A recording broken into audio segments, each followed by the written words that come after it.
Need a small, but welcome in the name of acting to all of you. And to those who will look at the recording, as you are aware that we are recording this webinar and that it will be available for viewing on the Acting YouTube channel. Welcome from my side. I'm Alain Denis from Yellow Window, one of the partners in the consortium of Acting. And I will briefly introduce the webinar and the project before passing on to the different speakers we have today. This webinar is the first webinar in a series on the sharing of the research agenda that was produced in the context of the project Acting. Acting is a research and innovation action financed under Horizon 2020 by the European Commission. The purpose of the project is to advance the knowledge on behavioral change of us, citizens and organizations in the context of climate change and the Green Deal. The originality of Acting is that we are concentrating on behavioral change of vulnerable groups. We have been working more than 3 years now, so we are in the last months of the project.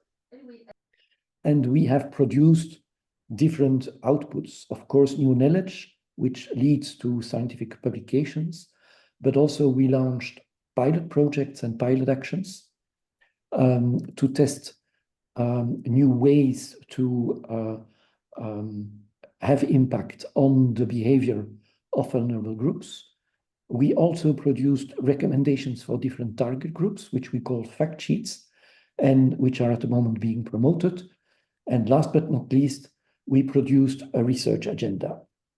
And today we are going to share and discuss among us parts of this research agenda. Acting has been working in what we call research lines, because in the Green Deal there are a number of policy domains. And today we are covering questions, research questions and knowledge gaps that we have identified linked to two of the policy domains in the Green Deal, which is inclusive energy communities and sustainable and inclusive food systems. These are the two subjects. How are we going to work together today? We first are going to listen to two presentations by members of the consortium. This will be first Giuseppe Pellegrini from NTNU in Norway, who will present us the main or a selection of the gaps that we have identified linked to inclusive research communities. And then second, Anna Vivas from the Southeast European Research Center in Thessaloniki, who will present us the same, so the research gaps we identified and why we consider them as important on inclusive and sustainable food. After these two presentations, we have two invited guests who will react to these, and I will present them at that moment, but Rosie Day will react on the energy communities, and Cecilia Delgado will react on the basis of her own experience on the inclusive food systems. When these presentations are finished, we will have an opportunity to exchange on these, what we heard. Sophia Street, our scientific coordinator, will lead a question and answer among our small group. And we should be finished at the latest at 12:30 Central European Time. Two small practical aspects. We are recording for your information.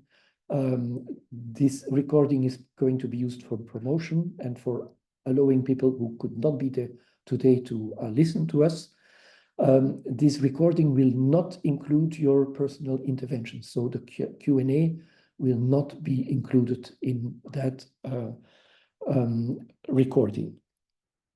And second, for the questions, as we are a small group, normally we ask you to ask your questions on the chat. You can, of course, do that, but there will be opportunity to do it also by unmuting yourself and asking the questions when we will be in the Q&A.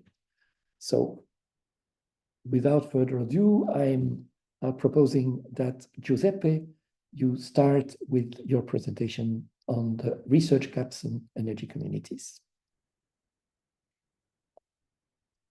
Can you share your screen?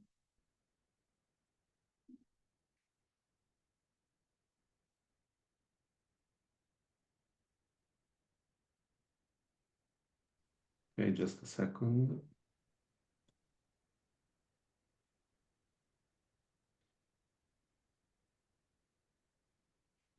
Actually, not finding am I enabled to share? Because I'm not finding the sharing option. You should be able to share. Vasya, you are the host.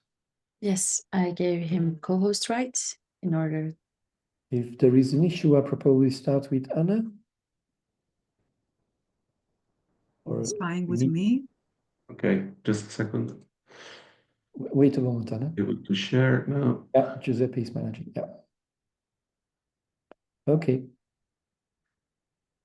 Should be now in presentation mode. Is that right? It is okay. Yes, thank you. Okay. Thank you. Okay, good.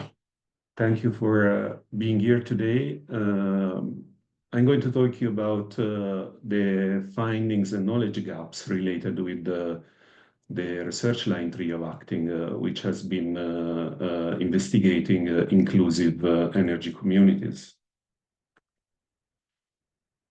So in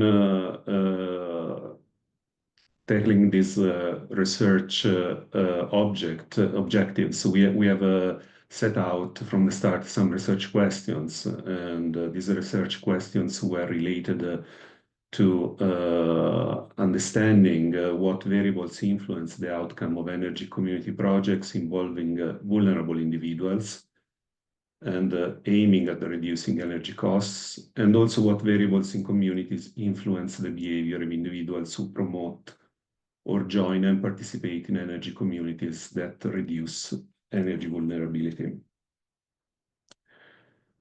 Of course, we needed to define vulnerabilities in the context of this research. We have done it in the context of the world project, ACCTING, in the early deliverables, but in the context of the research line 3 and energy communities, we thought that mainly the vulnerabilities that we would have faced in our research, and which we would have been we would have necessarily be mindful of, were economic disadvantage, or in ethnic background, age-related vulnerabilities, the location of the community, which could be rural or remote, the possibility of having an underrepresentation of genders in community energy projects. And then, of course, the energy vulnerability is in itself a vulnerability. Sometimes these might be full-blown energy poverty, but as this project is based on qualitative research, we often had to listen to interviewees. So energy poverty is often defined in a quite strict manner, while energy vulnerability was a concept that we worked with the most, considering it a condition that might lead to energy poverty. So of course the subjects were in a way involved in the project as interviewees were both vulnerable by the criteria that I presented earlier, and then they were also energy vulnerable. We defined energy communities in a broad way as social and organizational structured formed to achieve specific goals of its members, primarily in the cleaner energy production, consumption, supply, and distribution. Why we have used such a broad definition? Mainly because we thought that was necessary to be comprehensive in the selection of cases, because we are conscious of the fact that energy communities can come with different shapes, with different organizational models, and so we wanted to be as comprehensive as possible. We carried out our research in 3 countries, and we selected cases that were present in Norway, Denmark, and Italy. The selection of cases was subjected to screening criteria, which were the fact of involving vulnerable individuals, aiming at the reduction of costs for vulnerable individuals, or anyway having achieved a reduction of costs for vulnerable individuals. The fact that the vulnerable individuals were not only involved but were also participating in the energy community was also an important criteria, so having a level of active participation. So these are the cases that we selected. As we can see, we have different type of cases. For example, in Oslo, Sofienbergata 7 is social housing, and the same is Solhuset in Denmark. So both projects go through retrofitting interventions to increase energy efficiency and also produce solar power. We have also less typical kind of projects like the University Collective for Energy, which was dedicated to develop a community, student and staff community, cooperative PV plant on the campus. And then we had some more deliberately socially aimed projects in Italy, like for example 8 Minuti dal Sole, which dealt with 23 families in marginalized areas, neighborhoods. Le Vele in Rome, which was dedicated particularly to include the disabled and their families. And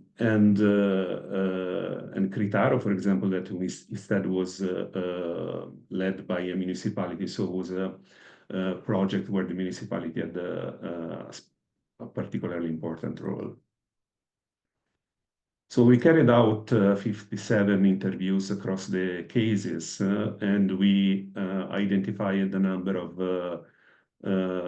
hindrances and enablers for the energy community. These were attributed to different levels, so some affected the individuals, some instead were meso-level factors, essentially dealing with the drivers and barriers affecting the energy community. And some were more at the macro level, so looking at the wider community or even policies and regulations. But mainly what were the most important outcomes was the fact that time and money were considered barriers, along with lack of policies or suitable policies to promote participation in the development and participation in energy communities, inclusive energy communities. And for enablers, instead, knowledge, including awareness, know-how, information, was particularly important. Being part of a community or a social network was also considered particularly enabling for participation, and also bearing some beliefs and values was particularly important. Then, of course, some of these criteria can be considered at the same time. Some of these concepts and the variables can be considered at the same times enablers and hinderers. So it's also interesting to look at what are the totals of these nominated variables, and so we see that knowledge is particularly important. Again, being part of a community or a social network, and again, beliefs and values, so the attitudinal part. So some key findings that we found was the fact that energy saving action were often cost-driven, even before then being driven by environmental attitudes or values. And this is no surprise, because particularly energy vulnerable individuals, disadvantaged individuals might have the pressing issue of reducing energy costs and making energy more affordable. It was also important in some cases ecological awareness, though, particularly, for example, in we have a Danish case where this was surely important. I'm referring to the university case where students were particularly motivated by environmental concern. And in all cases, we found that knowledge and peer learning was a critical enabler. And financial constraints, as already pointed out, a barrier.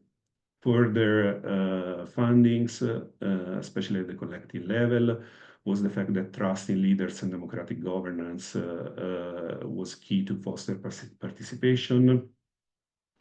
Social spaces, physical social spaces also were playing an important role in gathering people together and allowing for a process of participation and reinforcing or creating new social relations within the community. And finally, also the fact that the policy context and particularly the role of local authority could shape the success of the initiative. So where does this lead us in terms of inclusive energy communities? First of all, we need to be mindful of the economic hurdles, as I said before, because the main problem that disadvantaged individuals might have in joining an energy community is the fact that they lack the funds to support their participation, their investment. And this clearly can be a sort of paramount hurdle. If that's not overcome, there is no inclusive energy community. So thinking about schemes that financially support this type of energy community is particularly important, and doing further research to understand how they work and which of them can be more effective, I think is a particularly important endeavor that we should work on. And in this respect, we have already understood by this project that schemes supported by local authorities can be very important, but this can be also a critical factor, particularly in those local authorities that are less affluent, rural local authorities in remote locations. So maybe it's not a solution that can be used for all cases. There can be also schemes supported by private actors through, for example, utilities, CSR actions, foundations or NGOs. For example, we had a case in Italy financially supported by a utility. Another possibility is nationally provided subsidies, which might be facing some challenges in their implementation related to access. There can be a problem of scarce information and complexity related with the bureaucratic steps necessarily to make the most of these subsidies to access them. But there can be also other solutions. For example, in those inclusive energy communities where just some members of the communities are disadvantaged, there can be the solution of free membership fees. So it can be reserved for the vulnerable individuals the possibility of joining without having to pay. This clearly is not possible in those neighborhoods where everyone is economically disadvantaged.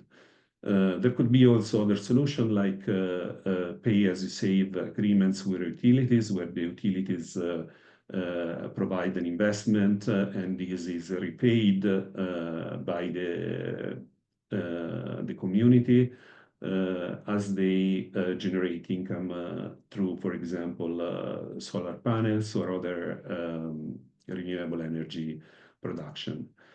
There could be also free interest loans, municipality backed. For example, this is something that is already established in the municipality of Rome, as we have discussed also in the recent final conference of acting.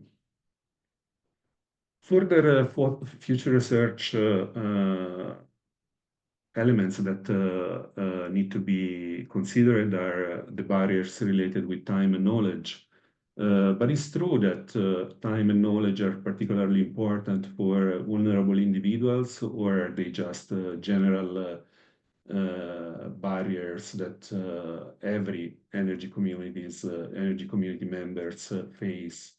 Well, it might be true that actually vulnerable individuals, particularly some kind of them, and I'm thinking of, for example, about low-income individuals, single parents might face even shorter availability of resources like time. And for example, it could be also the case, but it should be investigated further, whether those individuals that have attained the lower levels of education might also face knowledge gaps in relation to sustainable energy. Which kind of support could be offered in this case? Certainly, dedicated local authority offices where individuals can go and find information would be very important, but more active measures have been already tried in several projects investigating energy conservation and energy efficiency, where advisors were carrying out outreach activities in neighborhoods. And this also has proven as an effective measure that could be also used to promote energy communities in vulnerable, in disadvantaged neighborhoods and communities. Clearly, it would be important also to magnify the drivers. And we have found in our project that community networks are very important. They help to break the isolation and stigma that often disadvantaged individuals might have, and also the energy poor might face also this problem of feeling uncomfortable to share these difficulties, and having a tight-knit community, pre-existing social networks is very important. Also to foster self-efficacy, which can happen and can be reinforced through vicarious learning, and can also be fostered by spreading pro-environmental attitudes and practices, which again are more easily passed on to others when there is a tight network and a tight-knit community. But how can we build this social capital? And this is not easy to do, of course. So in this respect, having seed funding for any sort of community activities, not only environmental or not only energy related, can be very particularly important in disadvantaged communities where individuals sometimes might refrain for carrying out community activities due to the lack of funding. And developing community activities, as we have found also, for example, in a case in Trondheim, can be really a background social capital that is particularly important later on to build energy communities. Giuseppe, can I ask you to speed up because we're Yeah. watching the time. This tailoring engagement is particularly important because vulnerable individuals might need tailored approaches, and I'm thinking, for example, about people from different ethnic backgrounds. So concluding, vulnerable individuals need tailored interventions. Financial barriers are a key aspect, as I said, and fostering participation is more challenging than for non-vulnerable individuals. So more resources need to be invested in terms of time, money, and effort by whoever is leading the process. The interventions may also be affected by the context, social norms, and again, with that I am referring to neighborhoods where there might be a large presence, for example, of people from different ethnic backgrounds, and where, for example, the inclusion of women in this kind of project could possibly find some more barriers due to cultural variables. So thank you for the time. I think there would be much more to talk about it, but hopefully later we can have a wider discussion. Thank you, Giuseppe. And indeed, we will have the occasion to exchange. And so now I'm happy to introduce Ana Vivas. Ana, can you share your screen? Thank you, Alain. Yes, I'm doing it now.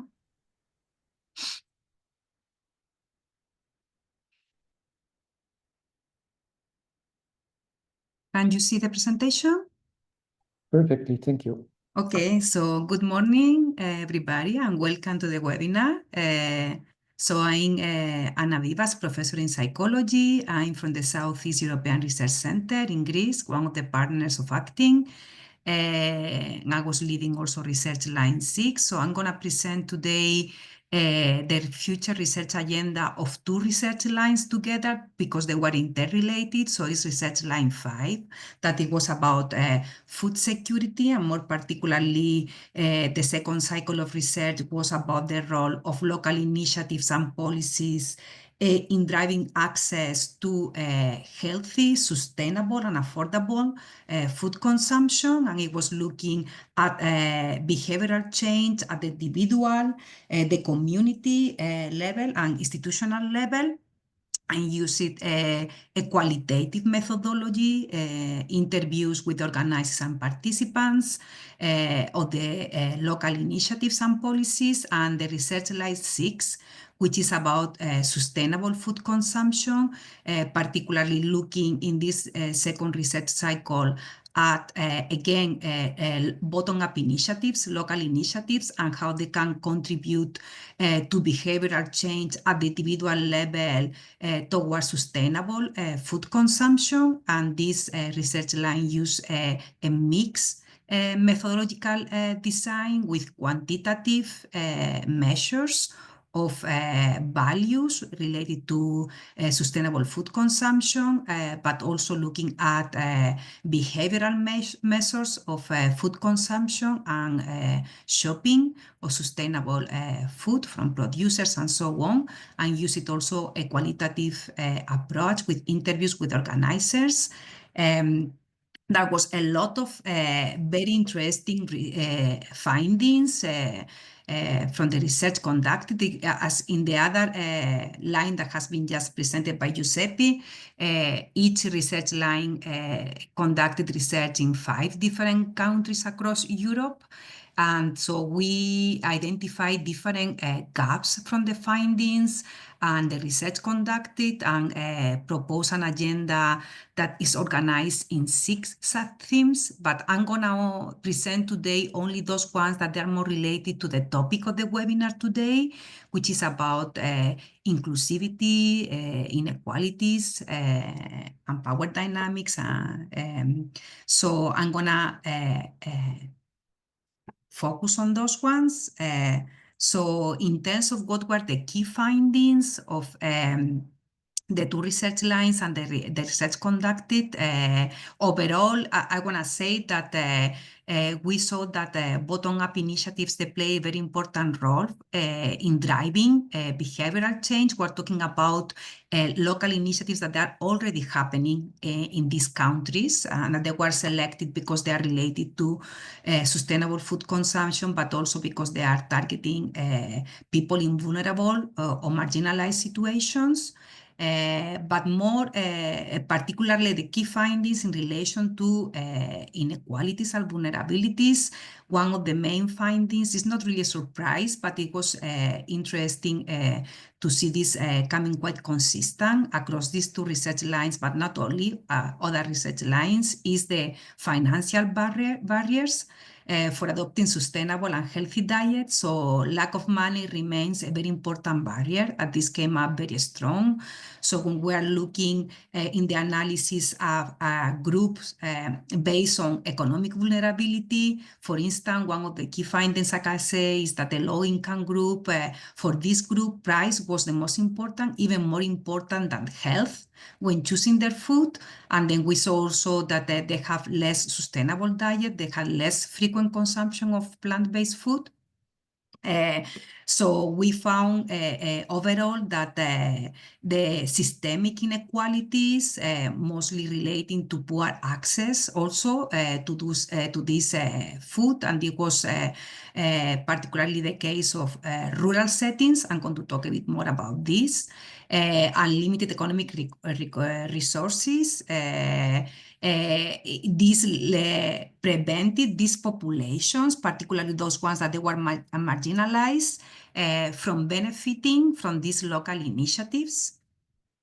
Other key findings also relating to the gender plus perspective that we adopted in the ACCTING project was that motherhood emerged as a very powerful motivator. I mean, women, they were drivers in general, strong drivers of change when it comes to food and sustainable food choices. But the construct of motherhood particularly emerged as important because of the sense of responsibility of providing healthy food to their children. But we also saw that feminist ideologists also played a very important role in empowering women to take this active role in ecological movements. So there was a very close relationship between feminist group and sustainable diets, environmentally sustainable. And overall, we observed through the research that the women that were involved in these initiatives, in these local initiatives, gain a lot of confidence and agency, and this enhanced their experiences in the community. So it was important. Finally, in relation to the community gardens, that it was related to the research line 5, we found that they were very important as community spaces that promote social cohesion, environmental sustainability, and food security, particularly for social groups in vulnerable or marginalized situations. This was also observed in the research line 6. So the role that the bottom-up initiatives play in bringing communities together was very important mechanism for driving this behavioral change towards healthy and sustainable food diets. And finally, from the pilot projects, because we conducted also pilot projects that they were evaluated, so there were findings coming also from these projects. We found that digital platforms can enhance knowledge exchange, collaboration, and resources among the participants that, again, they came from socially vulnerable groups. So these are the main key findings of these research lines that they relate to inclusivity and inequalities and vulnerabilities. So I'm gonna now more specifically talk about the specific sub-themes that we created based on these findings, and what are the gaps and the research questions that we propose for future research. So one important finding, and it was a gap, is that although the local initiatives, the bottom-up initiative that we investigated in this second cycle, there were many of them, and they were very important in their role in driving change, and they have as their aim to reach out to those that they were in the most vulnerable and marginalized situation. We saw that in reality, this was quite difficult. So many of these initiatives could not effectively engage these social groups. So some of the research questions, in general, there is a very gap in the literature in studying bottom-up initiatives and their impacts on vulnerable groups. And so one possible future research is to try to include these groups in these studies and to understand what might be the strategies to reach out to this group and to create the communication message that resonate with these groups, and also how to best consider gender plus dimensions in research to challenge power dynamics and produce this transformative change across all the levels of the supply chain. And in general, what might be the innovative communication model to engage the most vulnerable and marginalized? Because it could be that for these communities, there are other priorities. And for instance, consuming organic products that they are perceived as being more expensive might not be the right method to engage them with sustainable diets. In terms of the other sub-theme that this has to do with technologies and inclusivity, we saw that there is a gap in research in general on how digital tools and technologies could be used to promote inclusivity and bridge the gap between food producers and consumers, so also ensuring food access to healthy and sustainable food by these communities that are in a vulnerable situation. So some of the research directions that we propose could be to explore how digital tools and platforms can foster equitable connections between food producers and vulnerable consumer groups, or how low-tech solutions that it could be also affordable and it could be scalable could contribute to inclusivity and equal access. In terms of the next sub-theme, that this has to do with the rural communities. As I said, this came that it was the rural setting a barrier also to access healthy and affordable and sustainable food. So the gap was about that we identify. It was that geographical isolation, lack of infrastructure, and lower access to resources seems to increase food insecurity and amplify these inequalities, particularly in rural communities. So one possible direction for future research was to focus particularly on these communities, on these rural settings and the inequalities and vulnerabilities that they are associated with more isolated geographical regions, and what could be the impact in adopting these sustainable practices. And a final thing, it was related to the political barriers and the political framework and policies that could be acting as barriers, structural barriers for inclusivity when it comes to sustainable food and healthy food. So there are different kinds of questions that we think could be part of the future research agenda. One of them could be how political ideation could create a structural barrier related to environmental sustainability in modern societies. A second question could be how different political perspectives influence the accessibility and adoption of sustainable food practice in vulnerable communities. And a last set of future research questions is around food waste. I mean, in general, we saw that when it comes to sustainable food consumption and, for instance, in the research line 6 with quantitative measures, food waste has not been very much researched. I mean, this idea of sustainability, this construct is a complex contrast that is increasingly becoming more complex and including different kinds of practices.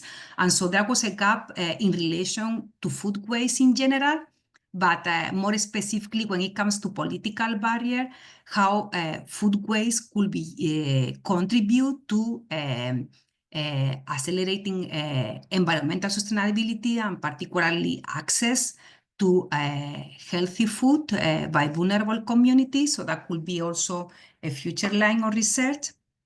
And then to finalize, we also identified some cross-cutting research themes that they were not particular to these two research lines, but they are related, and they came through all the different research lines. So as I said, women, they are important drivers of change when it comes to food, and is basically because in most countries, women are the main actors in decision-making for food, cooking, shopping. So one interesting line of research that maybe is less explored is the role of fatherhood and not motherhood and activism, and how can fathers also be catalysts of change and drivers of change for sustainable diets. And also a second topic is how we could introduce indigenous knowledge into and traditional practices into policy to create again a change towards more sustainable diets. And this is basically so some of the takeaways. I don't think I need to repeat myself. So thank you very much. Thank you, Anna. That was very clear and exactly within the timing. So thank you for that as well. And it's my pleasure now to introduce Rosie Day. Rosie is Associate Professor in Human Geography at the University of Birmingham, and she will react to the presentation from Giuseppe. Rosie is a specialist in environmental and energy justice and has published a lot around those subjects, but she was also one of the investigators of a sister project in a way from 21 to 24, so a recent project that was looking at energy solidarity actions, another European project on energy poverty. So Rosie, we're interested to hear your reactions to the gaps we identified. Thank you. Thank you. Thank you for inviting me to speak. It's great to hear more about your project and to learn about your findings. So before this webinar, I read the report that was published online. So my comments are really reacting to the report, and I think some of the content was maybe a little different from the presentation, obviously not contradictory, but one or two of the things I say might relate to the report more than the presentation. So I think for me, thinking about these issues, to start with, it helps to think about two fundamental issues when we're thinking about energy communities and inclusion. And you kind of touched on these, but I think it's really important to sort of think these through when we're making recommendations. So one of those is what we mean by energy communities. So we know in research that they're extremely diverse. I think if we look at the European definitions and the RED II definition, there's often a lot of focus on renewable energy production, and that's sometimes what people have in mind when they're thinking about energy communities. But as you've kind of noted, it's actually a really diverse set of organizations with different sizes, different governance structures. And I think the kinds of things that are possible for them and also the barriers and so on will be really quite different depending on the structures and size and so on, whether they're energy generating, whether they have customers, etc. The other thing I think is to think about how energy communities, what relationships they might have with vulnerable communities and vulnerable households, and the different ways in which vulnerable households might be involved. So of course we might think about vulnerable people being involved as members of the energy community. Even as members, then it's possible to be a more passive member, where you're perhaps an investor and getting returns, but that's a quite different relationship from being involved in a more executive role, where you might be involved in management and decision making and so on. But I think perhaps more often energy communities' relationship with vulnerable households is through their relationship with a wider community. So I think there's a lot of benefits that vulnerable households can get from energy communities without necessarily being members. And that's actually more often what we saw in practice. And then also it's possible for people to be customers of energy communities when those communities are the ones that produce energy and so on. And that can be another way of having benefits, in that it might be access to more sustainable and cheaper energy. So I do think it's important to kind of map these different relationships quite carefully. So regarding your research findings, I think there's a lot of things there that are really good. There's nothing that I didn't really agree with. Some things resonated particularly with my experience and what we found in our research. So you've talked about trust quite a lot, and we certainly found that that was really important. So trust in project leaders was really critical, especially for activities that were targeting energy poverty. And here I think energy communities often have an advantage. They're often well-trusted organizations, at least in relative terms. They're often closer to the communities that they're embedded in. They often have good relationships with municipalities and so on. But that still doesn't mean that they don't have to work on trust. So we definitely found that all of the communities we work with had to spend a lot of time working on building those relationships and building trust. Something that you mentioned was that social interactions and communal activities might be effective in teaching sustainability practices. And I think, yes, we would agree with that. And again, something that energy communities can be good at, and often it's the way that they work. I think, though, we also need to sometimes question the extent of that impact. I think, it can be very positive, but sometimes the extent of the impact is a little bit limited. And I think the longevity of the impact is also an open question, something that we don't really know that much about. So for me, that's a bit of a research question about, when we have these community-based activities, what is the long-term impact of those activities? But yes, again, much as I feel positive about that, I think we also need to be realistic about the extent to which those kinds of activities can achieve the kind of structural change that's sometimes really essential for addressing vulnerability. You highlighted financial challenges for energy communities. So I think there's financial challenges at two scales. One is the financial challenges for individuals and households to enter energy communities. But what I'm thinking about here is the challenges for energy communities themselves. And we found in our project that was actually really, really, really critical. So energy communities wanted to do a lot of work with vulnerable communities, but actually sustainable funding for most of them was their biggest challenge. So they have to invest a lot of time in fundraising. That's one issue. Another issue that they have is that quite often the funding that they get comes with restrictions. So although they might be able to get different kinds of grants, each grant might have restrictions on what that money could be spent on. So they actually found it difficult to fund their core costs, like staff costs and so on. So I think more work's definitely needed around that. So one thing that we were doing in CEASE was that different groups were experimenting with different practices that they learned from each other. So yeah, fundraising was an interesting set of experiences, but tricky. I think but again, different energy communities have different issues here. So the ones with customers actually have a great advantage here, because those that are selling energy and producing energy can, produce funds from that customer base. So very, very different depending on those kinds of issues about the structure of the energy community. You made some points in your report about national policies and unclear national policies, which are a hindrance. Very good observation, I think. That definitely hinders scalability, and also just diversity between policy regimes and the details of how things work in different countries that can sometimes make it difficult for energy communities to learn from each other. across Europe. So what works in one place doesn't necessarily translate into another place in terms of legalities and what's possible.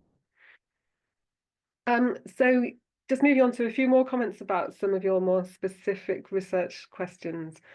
So you had a set of research questions about social inclusion, which I think is really important. But this again is, I think we need to distinguish between inclusion in terms of being members of the energy community and inclusion in terms of being able to engage with energy community activities more widely, which you may not need to be a member in order to do. So in terms of trust building strategies, I think clearly something that energy communities are really interested in learning from. Just to highlight a few things that we found in the Community Energy for Energy Solidarity project, there's some really interesting things going on. So, for example, some were using community members as outreach workers, as ambassadors.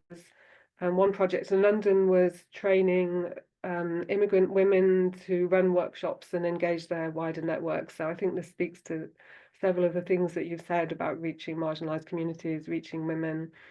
So actually working with community members themselves to be able to do that training and work with their networks and speak to their networks. This particular one was about using slow cookers actually, but obviously it could, could be used in a number of different ways. And I think this also speaks to the questions that you have about intersectionality as well. Some of the energy communities that we know were working in partnerships with existing social groups.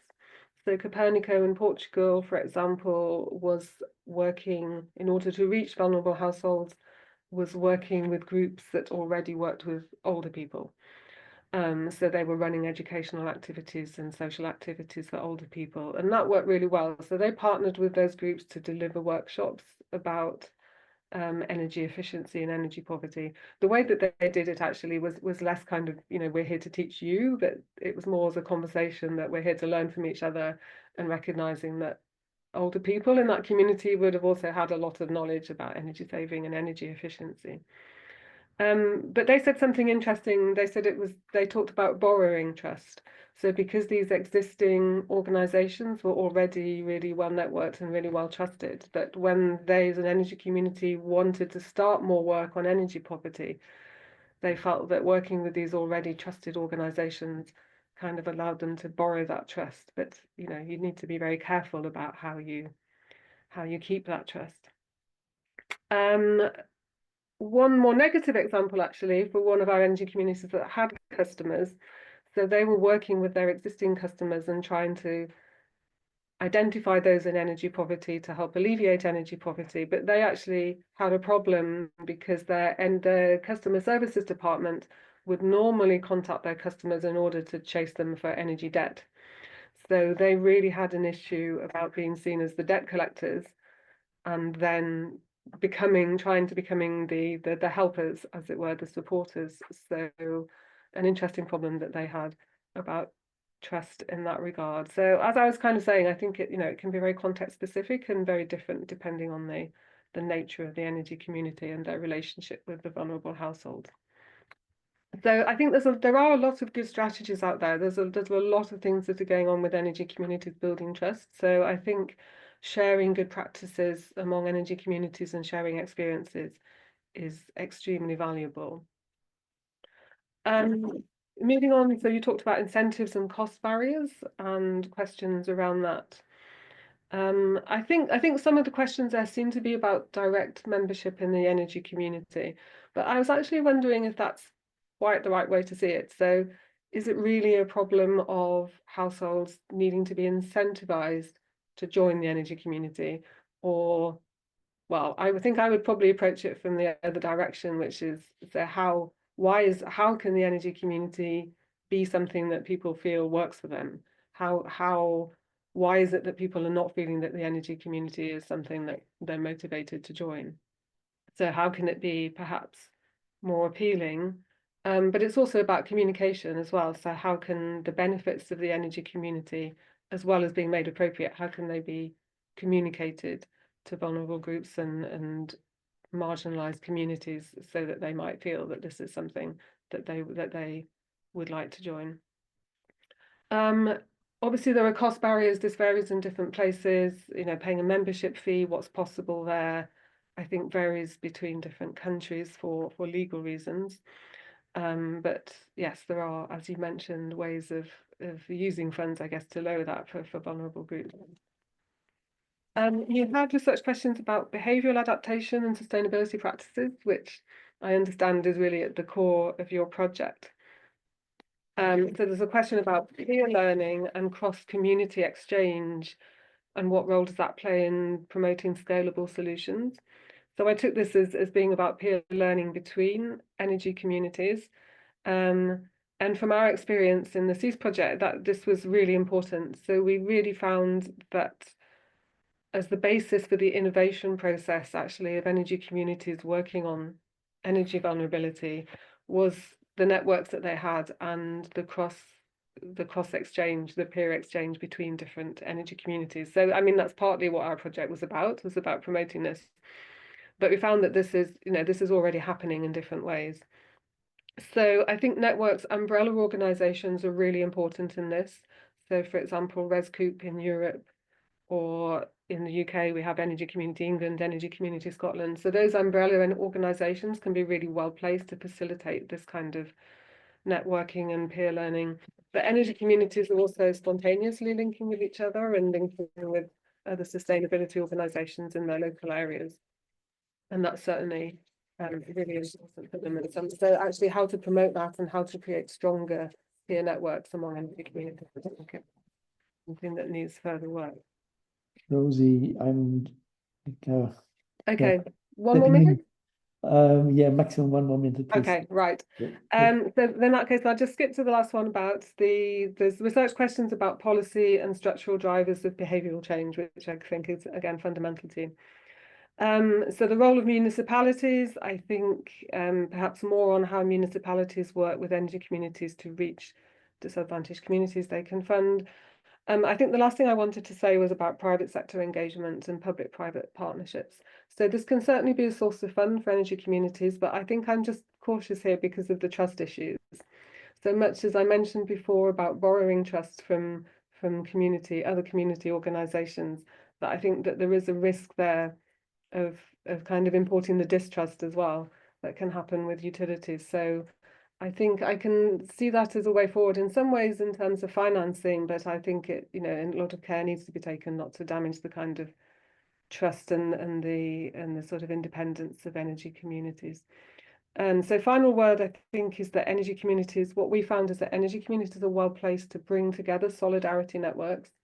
So they don't need to do everything themselves, but they can often be coordinators of relationships between, for example, housing providers, municipalities, local SMEs and so on, to kind of create a network that helps to address energy vulnerability. Okay, I'll finish there. So thank you, Rosie. You brought in a lot of directions for further discussion, frankly. So thank you for that. But I'm now introducing Cecilia Delgado, who's affiliated as a researcher to Nova University in Lisbon. But Cecilia is more than a researcher. She's also influencing policy because she's the co-founder and at the moment also the president of the association Alimentar Cidades Sustentáveis, which means Feeding Sustainable Cities, which is a collaboration between local governments and civil society on food governance and urban food. So, Cecilia, your reactions on the presentation of Anna. Thank you so much. Thank you for inviting me. I have to make a disclaimer. My perspective and reaction are based on my expertise as a scholar practitioner in food planning, food governance, and citizen engagement, which include vulnerable communities and social movements. But however, I must clarify that I'm not an expert on access to food for vulnerable communities. That is another issue. So my comments will be mostly regarding food governance. So I will go through the pertinent knowledge gaps identify, innovative topics identify, and potential missing gaps for further research. So I find the following areas or subthematics as being defined in the agenda, especially pertinent and worth to deeper investigation, and they are inclusivity in food movements. But however, we need to better clarify what is food movements, tech for equity, and vulnerabilities in rural areas. I would prefer to join urban-rural system. I think that this is a promising angle, especially as rural food systems often fall outside mainstream urban territorial discussions. Still, I think that they should be put in balance, urban and rural linkage, and to understand what are the different roles of intermediaries, such as non-for-profit organizations and food policy councils in bridging top-down and bottom-up effort on food issues. Regarding the pertinent knowledge gaps, I think that intersectional lens is a very interesting, challenging, that should be deeply researched. But I found that it needs to be better understood and contextualized. For instance, there is a relation that should be deeply understood on income, education, migration status, gender, motherhood and fatherhood, that is quite innovative. But those are social dynamics that are often underexplored in food system transformations. Yet in some cases, there are lessons learned that are not considered in decision making. So I think there's a review on what has been done that still has to be made in the research agenda. Also interesting, the use of digital platforms in community gardens. Somehow they are used, but how they can, for instance, integrate the intersectional lens, this could be interesting. And also the migrant, you call it indigenous, I think that migrant should be more appropriated knowledge integration that could also be linked with the use of digital platform in community gardens. What I think is missing is a clear contextualization of what is vulnerable groups. It is very broad. What are the vulnerable groups? Is single individuals, elderly people, migrants, single parents, people with disabilities.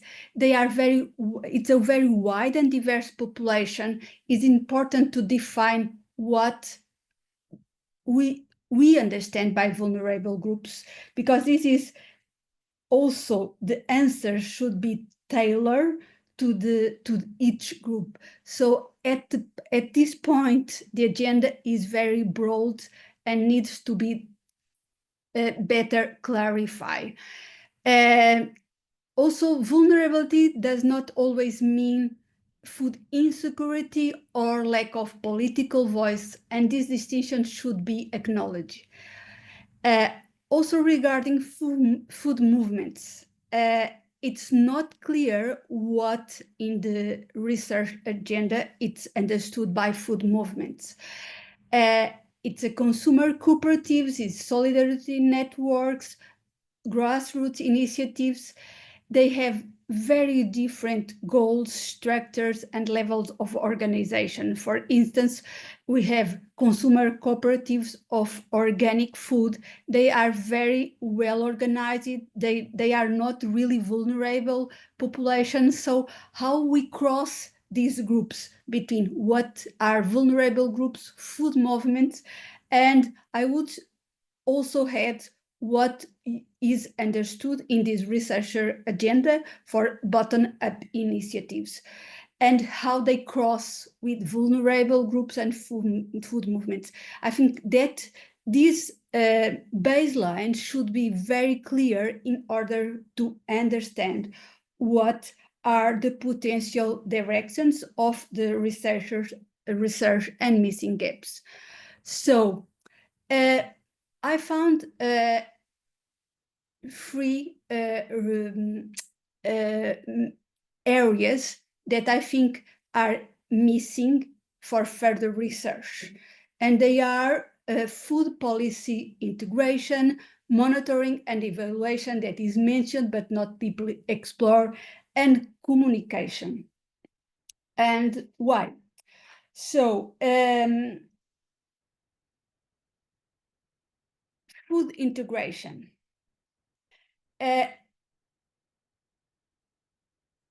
The issue of food and vulnerable groups and food movements is systematic, is a question of how far they can go in order to integrate its bottom-up initiatives on formal policies and urban regional planning frameworks. So this is an issue that should be further investigated. Regarding monitoring and evaluation,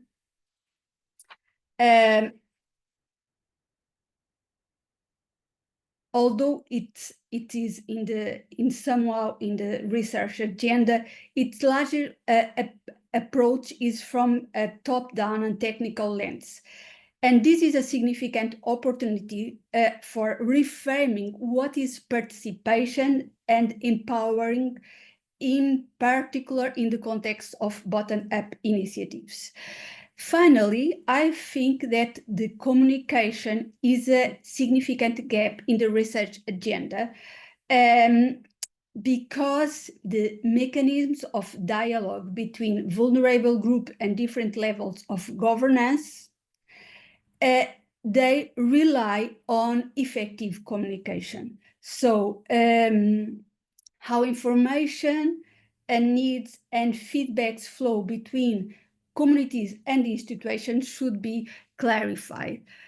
I had some topics and potential questions for rethinking the research gaps. So related to food policy integration, the multi-level food governance should be taken into consideration. So how bottom-up initiatives can inform, shape, or even co-produce policy at different governance levels, from municipal food strategies to national frameworks or even European level directives.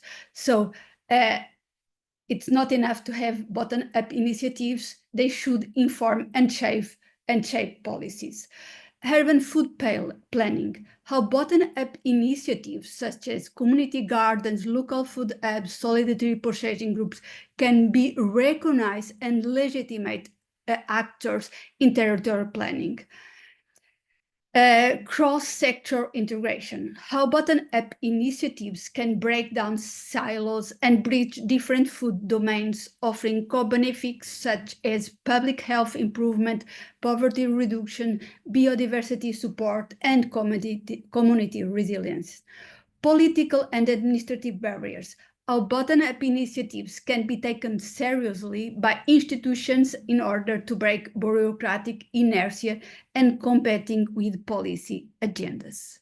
Regarding the monitoring and evaluation, the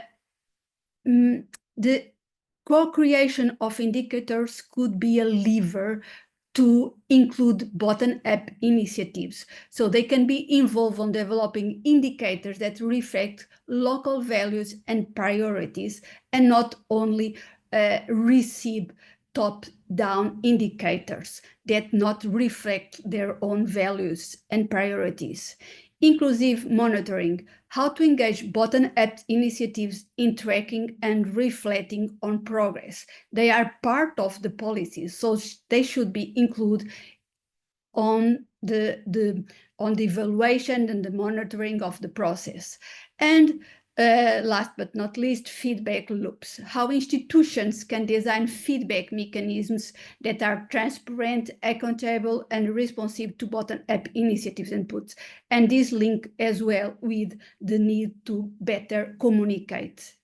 Communications, barriers to communications, how to deal with structural, linguistic, cultural, or digital barriers access to decision-making. This is a very relevant issue, the communication, that was also referred by the previous intervention. Deliberative and participatory platform. What types of participatory mechanisms, and we have several that can be used to include vulnerable groups and food movements like food policy councils, citizen assemblies, participatory budgeting, which one are more effective to connect bottom-up initiatives with governance institutions. And last, feedback loops, how the bottom-up technology generated by indigenous migrants and also all vulnerable groups can be meaningful, translate in formats and language understandable by policymakers. Those are some few questions that could help to link the research that has been done with the gaps for further research.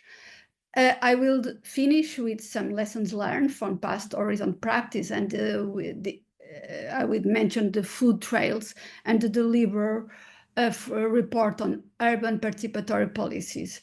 It's very clear that the active involvement of vulnerable citizens is a challenge, but doing so makes a more inclusive and effective food strategy. And one of the recommendations for long-term involvement, and that was also mentioned before by the speaker, is to identify local leaders that work as ambassadors to act as entry points and engagement catalyzers for vulnerable groups in local communities. Thank you so much. Thank you so much, both Rosie and Cecilia, for these sort of really engaging.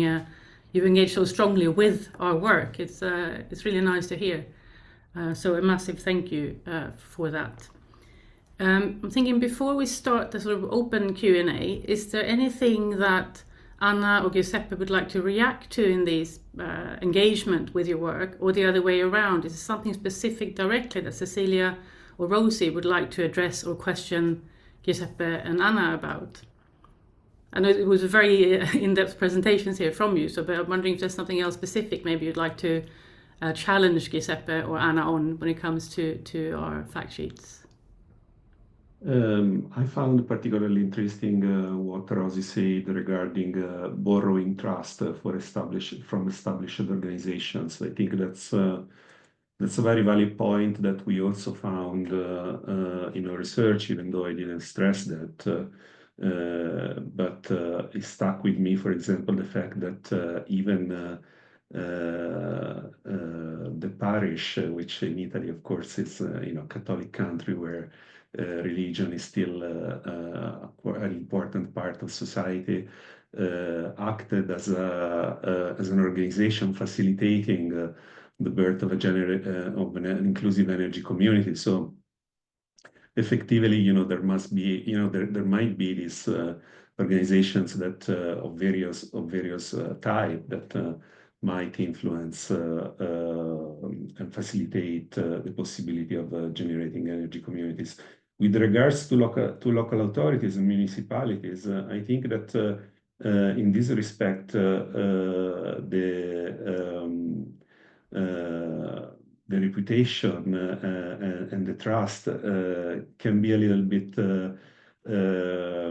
can go both ways, because if a local authority guarantees or commits to a project of an energy communities, depending on what is the perception of the capability of the municipality to deliver to the citizens, there might be different reactions. So certainly in those places where the reputation of the municipality is strong, that can be a facilitating factor. In other cases, could be even a barrier, I think, in some municipalities. And with regards to the partnerships with the private sector, I understand the concerns that Rosie put forward. Certainly, in some cases, this can lead to the perception that the energy community is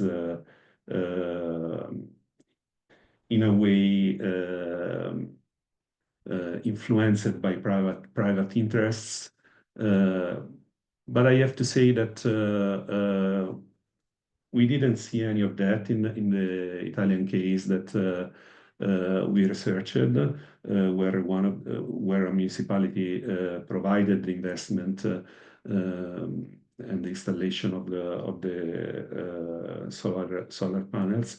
So I think that perhaps there could be a way to communicate this participation and to make understand community members that there is actually nothing more than a sponsorship that the utility does to promote its own corporate social responsibility agenda. So I wouldn't discount this possibility, although I'm agreeing with Rosie that there need to be more caution about the way that this is communicated, and this could backfire if it is not properly shared with the community. Thank you. Anna, you wanted to react as well? Yes, thank you. Thank you very much, Cecilia. I think the analysis was very interesting. It was very interesting for me to see how you react and identify further gaps. I mean, I just want to say that a couple of things. I'm gonna be quick. I think that I like it a lot, the co-creation. I think this is the way to go forward because, I mean, as you said and as we highlighted, most of the research and with the sustainable food, particularly, has not been happening with these groups and populations, or even more when we look at intersectionality, which is a much more complex, as you say, and need to be defined in relation to food systems. So I think that co-creation is the way forward to understand how we can engage with these populations, what is the best way to create research that is relevant to them. So I like this very much, and also the emphasis on communication, which again, I think it relates again to co-creating all this research with these populations. So thank you very much. It was very interesting. Thank you, Anna. So let's open up for other participants to ask questions to maybe Cecilia and Rosie first, but also obviously to Anna and Giuseppe.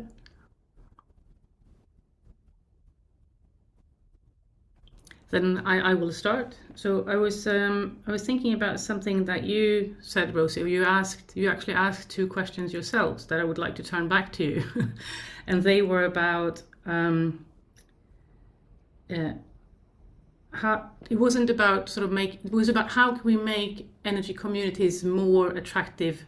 So putting how can we make other people want to join them? How can we make them more relevant and more interesting to attract participants rather than focusing on the vulnerable groups per se, I think.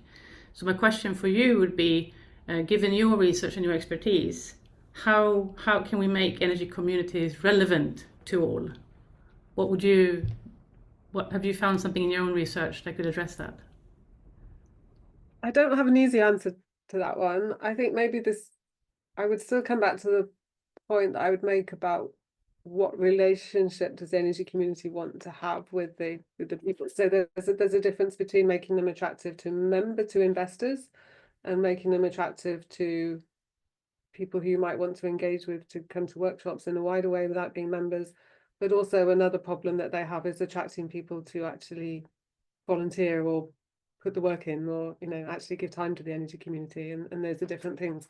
Not so much from my own work, but just from what I know about wider literature, and it was also touched on earlier, that I think there's a general perception with energy that it needs technical knowledge, and I think this is an issue for energy communities and attracting members and certainly volunteers, that I think communicating a sense of actually what they do and what kind of skills are needed and what it actually means to be a member of an energy community. And something was said earlier about people's lack of knowledge, but I'm actually wondering, what knowledge do people really need to be a member of an energy community? I mean, I think sometimes a lack of knowledge is more perceived as a perceived barrier rather than an actual barrier. So I don't have easy answers about how best to do it, but I think working a bit more on the image of what an energy community means and getting past this barrier that energy is a sort of physicsy technical engineering thing, and that actually what we're more talking about is being a member of a community and being involved in a civic thing, and it's a social group. Something along those lines would be helpful, perhaps. Thank you. Giuseppe, you are ready? Yes, I wanted to ask Rosie if she has knowledge about what are specific barriers for elderly people to join energy communities. We have an increasingly aging population, and I would expect that elderly people might be a little bit more skeptical towards newer technologies like renewable energy, or they might face the barrier of using IT equipment, computers, smartphones that sometimes are also used to engage people in energy community, or simply that can be used to source information about grants and opportunities. So I was kind of interested in knowing what solutions could be found if this supposed disadvantage or barrier related with old age is actually something that research in our experience has found or not. Yeah. So we did find this actually. So in CEAS we had two partners working with older people specifically. Again, not specifically as members of the energy community, but in order to deliver energy vulnerability alleviation programs. And the biggest issue there was trust and safety and feeling that so actually one of them was in Portugal, and there'd been a local campaign in Portugal about aimed at older people about fraud, and particularly sensitizing older people to organizations that claim to be, whatever they might be, but were actually complicated scams and fraud issues. So older people there were really sensitive about any new organization approaching them with offers of help or engagement. So the other one was in Croatia, but I think in both of them the solution was similar, which was to work through existing networks. So Portugal was the one I mentioned, where they worked with older people's organizations that already had existing groups. In Croatia, they worked through peer networks of older people. So actually two things worked well for them. One was that they engaged with a woman who had a really good social network herself. And once she was involved, she really helped to spread the word in the local community that, yes, this is a good organization, they can be trusted and so on. The other thing was that they actually went on a local TV channel that a lot of older people watch. And I think the kind of endorsement by the local TV presenters seemed really helpful for them as well. But that's a communication channel again, and sort of non-digital, but the more traditional media, radio, local TV, I think work well for older people. The other barrier, I think, for older people becoming members and investing is just actually the economics of how it works. So, to get a long-term investment back from renewable energy, you need to be projecting sort of 10, 20 years into the future. And for a lot of older people, that just doesn't feel like it makes great financial sense for them. So I think in that regard, working on business models that maybe provide more short-term gains, but I think sometimes you just have to accept that actually the business model doesn't work for everybody. So I would encourage, again, thinking about wider engagement than just the kind of membership and investment model. Thank you. So I want to turn to you, Cecilia, and ask you, because you, thank you very much for raising or for pointing out how the sort of idea of feminist ideology, motherhood and fatherhood was a promising potential new research area. But you also mentioned that the intersectional lens was something that we need to investigate more. So first of all, you said we need a review of the research that is there, but the problem is somehow that we might know a lot, but we don't get it into policy making. So there's a you know, I know that you're also an activist or an ambassador. So how would you go about to get these results into policy making? How do we get our research on inclusion and energy, and food systems into policy? Well, first you have to communicate. For instance, all the policy briefs that you already have, they are in English. So I don't know if it is supposed to be translated to other languages or no. We do some of them when we have the time and resources. Yeah. So because you cannot communicate if you don't work with the local languages, and if you don't have the right contacts to make the bridge between what you want to change and the person that can be the leader to change it. Another thing is to be very conscious about how to what is in the agenda, what is in the political agenda, and to take it as a lever to make the changement. You sometimes not. It's not so relevant to have new ideas, is to take into account something that is going on the ground and take it and make it worth to change it in a political way. Yeah. Thank you. So it would be language, contact point, and mapping or framing. They would be the three key success factors. And yes, and co-creation, empowering people. Not it's very hard because we as research, we don't have the right language to communicate with people and to communicate also with the decision makers.